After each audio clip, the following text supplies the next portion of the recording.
Assembly ఎన్నికల తంతు ముగిసిందో లేదో ఇప్పుడు పార్లమెంట్ ఎన్నికల నేపథ్యంలో అన్ని పార్టీల్లో టికెట్ల లొల్లి షురు అయింది.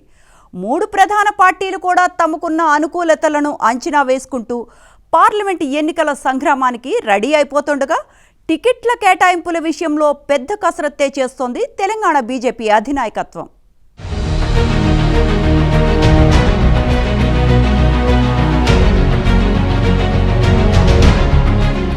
పార్లమెంట్ ఎన్నికలకు అభ్యర్థులను ఎంపిక చేసే పనిలో పడింది తెలంగాణ బీజేపీ. ఇప్పటికే రాష్ట్రంలో ఉన్న ప్రధాన పార్టీలన్నింటిలోనూ అనుకున్న సంఖ్య కన్నా ఎంపీ టికెట్ ఆశించే ఆశావాహుల సంఖ్య రోజురోజుకు పెరుగుతూనే ఉంది.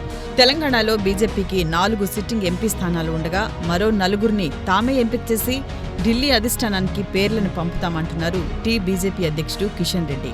మిగతా వారిని ఎంపిక చేసే బాధ్యత అధిష్టానమే తీసుకుంటుందంటున్నారు.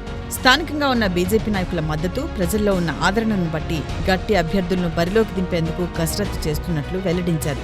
కేంద్రంలో బీజేపీ హ్యాట్రిక్ కొట్టబోతుందన్న టాక్ దేశవ్యాప్తంగా వినిపిస్తుండటం తమకు కలిసి వచ్చే అంశమని కిషన్ రెడ్డి పేర్కొన్నారు. తెలంగాణలో తమ ప్రభావం, తెలంగాణ నుంచి పార్లమెంట్లో తమ అభ్యర్థులు ప్రాతినిధ్యం వహించే పార్లమెంట్ ఎన్నికల తర్వాత భారీగా పెరుగుతుందని తెలంగాణ బీజేపీ నాయకత్వం ఆశాభావం వ్యక్తం చేస్తోంది.